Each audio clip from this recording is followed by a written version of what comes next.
వంకాయమ్మ వంకలు తిరిగితే సొరకాయమ్మ సోకులకి పోయిందంట. అట్లుంది నా పరిస్థితి. ఇంక నేనేడితో నా పని చూసుకొని నేనొచ్చేపాటికే, ఇంకేంది లోపలే ఉంటావు పనింకా వస్తే కొంచెమన్నా అంత మొఖం కడుక్కొని వచ్చి బయట కూర్చొని కొంచెంసేపు మాటలు చెప్పొచ్చు కదా అంటే, ఇంక నా పని నాకే పెద్దదైపోయి ఉంటుంది. ఇంక నేనెందుకు వచ్చి మాటలు చెప్పే అంత అవసరం నాకేముందిలే అని ఇంకా ఇంట్లోకైతే వచ్చేసినానండి. ఇంకొచ్చేసి ఇంకా రెడీ అయ్యేది నాకెక్కడ తీరుకుంటుంది చెప్పండి.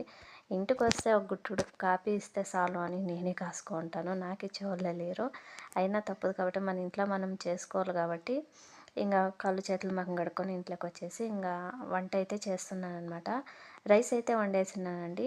ఇంకా చారు అయితే ఏమీ లేకపోయింది అనమాట రైస్లోకి. ఇంకేం చేయాలని ఆలోచిస్తుంటే ఇంకా ఫ్రిడ్జ్లో కొన్ని తరకారీ ఉంటే ఇంక దాంట్లో టమాటాలు, ఎర్రగడ్డలు, పచ్చిమిరపకాయలు, కొత్తిమీర, పుదీనా అంతా కట్ చేసుకునేసి ఇలా తిరుగుబాతి పెట్టుకునేసినానండి. ఓ 2 కప్పులు అయితే పెరుగైతే వేసేసినాను. దాంట్లోకి దోసకాయలు కూడా వేసినాను. ప్లీజ్ సబ్స్క్రైబ్ చేసుకోండి.